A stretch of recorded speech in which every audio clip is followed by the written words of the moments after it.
Hey guys, welcome back to SourceFed Fan Week. I'm Steve Zaragoza. My name's Elliot Morgan. Hey, shout out to James Goodnight. Thank you for commenting and being a subscriber. I love your face. Also, I'd like to shout out to Tommy the Tuna. Thank you for subscribing to SourceFed. You're a beautiful man. The Sundance Film Festival began again this year on Thursday in Park City, Utah, and ends this Sunday. This is the place where big names and small movies try to woo shivering moviegoers and potential studio executives into buying their film for distribution. So far this year, Dave Grohl's documentary Sound City about the legendary Van Nuys, California recording studio of the same name is getting very positive buzz. I love my Dave Grohl. Oh, he's great. He's a good man. One of the most talented people in music. Agreed. Also, there's a ton of hype surrounding a movie starring a German man named Ashton Kutcher, and it's a Steve Jobs movie titled Jobs. If you don't know, tons of big directors and movies got their start there, from Reservoir Dogs, Little Miss Sunshine, Clerks, and Napoleon Dynamite. This year, ballsy director Randy Moore presented a little film which he managed to shoot inside the Walt Disney World and Disneyland resorts without Disney's permission, completely under the radar. That is insane. It's insane because Disney is notorious for their out-for-blood team of lawyers ready to pounce on anyone who might attempt to taint the mouse's magical good name. Rightfully so. Moore was able to keep the film's production a complete secret, strongly encouraging anyone working on the film to not even tell close friends what they were working on, for fear that Disney would find out and kill the project before it could be completed. Moore managed to do this by sneaking away to South Korea to edit the film for the past 2 years. In regards to his home and personal life, Moore said, quote, "It got really tense for a while. My wife knew what I was up to. Many friends didn't." Yikes, that's scary stuff. Alright, so why all this intensity? Well, for one, the movie, titled Escape from Tomorrow, is about a man on his last day of vacation at the Disneyland resort with his family who becomes obsessed with 2 underage French girls he encounters in the resort. Also, it's a horror fantasy that, according to the New York Times, quote, harshly critiques Disney's style of mass entertainment. It's not the happiest place on earth in this movie, not by a long shot, which pretty much means we'll never see it. No, absolutely not. Pirate Bay.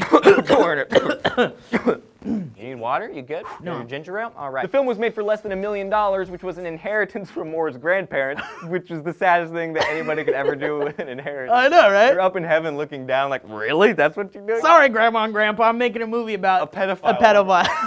Cast and crew spent 10 days filming at Walt Disney World in Florida and 2 weeks in Disneyland in California. The credits mention over 200 people, but only a small group of people entered the park at any one time to avoid gaining attention. Ooh, stealthy. And so what's the word on the film? The concept is pretty cool, but is it a good movie? Well, Sundance Film Festival programming chief Trevor Groff called the film wildly imaginative and labeled Moore a visionary. And in an interview later, compared Moore to the avant-garde director David Lynch. You know who was a visionary, Steve? Who's that? Walt Disney. Twitter reactions from those who attended the screening this weekend are mixed. Slash Film's Peter Scoretta said, "It is amazing that they were able to make Escape from Tomorrow at all. That doesn't mean the story is good." Drew McQueenie from HitFix said, "Escape is a surrealist treat that will give Disney lawyers nightmares." Speaking of, what's Disney's word on this now that the film has been receiving attention all over the interwebs since this weekend? Well, so far, nothing. But according to many who have seen the film and even an audience member during a Q&A after the premiere of the movie, Disney is actually gearing up big time for their gloved 4-finger smackdown. And as far as Moore's stance, he was quoted as saying, "Look, I have amazing memories as a kid from going to the park. I think Walt Disney was a genius. I just wish his vision hadn't grown into something quite so corporate." Okay, but the question is, what does a movie about a guy following underage French girls around Disney World say about Disney's overly corporate mentality? Nothing. Okay, I was at Disney this past weekend. I filmed stuff. It was fantastic. It was all magical. I had a fantastic time. When you go to Disney World or Disneyland or any of the Disney parks, as opposed to going to any of the other theme parks out there like Six Flags or Universal, you go there and everything is spotless. The cast members are happy to see you. People are generally in a good mood. And Disney wants you to have a good time there. They do everything. They go above and beyond to kind of put you in this realm, in this nice world. Yes, Disney as a corporation, just like any corporation, has made horrible decisions in the past, but that being said, they still go above and beyond to make your experience very good. I just think this is kind of this guy trying to get attention for a movie that probably is a horrible script, but he put it in Disneyland so he could generate a bunch of publicity.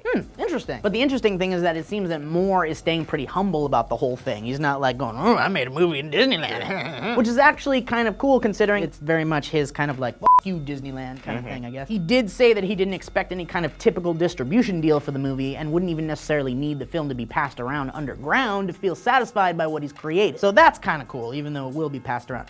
Pirate Bay. Unless he's just taking the advice of a team of lawyers that he's hired because he's scared crapless that Disney's going to ruin his entire life, which they might do because they tend to do that sometimes. I used to work at Disney World. It was fantastic. It wasn't the best job in the world, but it was a lot of fun. I'm not going to tell you what I did, but I was goofy. So, question time. Do you guys think that filming a movie at Disney parks without Disney's permission is just a way to get attention? Or do you think that this guy is onto something, attacking corporate America via a weird, surrealistic film? Let us know your thoughts on the matter in the comments section right down there. You see it right down there. Also, please click the like button or the subscribe button or both if you haven't done that, or click this annotation to see all of our videos on YouTube, or go to SourceFed.com and see our news and bloggy stuff. I'm Steve Zaragoza. I'm Elliot Morgan. Oh, and hey, shouts to Jonathan Carter at our Facebook page for liking our Facebook and commenting on stuff. We love you. Thank you. And special thanks to SourceFed fan and Twitter user Jambalaya for buying a Benjamin Franklin Time Traveler poster. We love you. Thanks for being a SourceFed fan. Bye, guys. See you next time. It's a great, big, beautiful tomorrow, shining at the end of every day.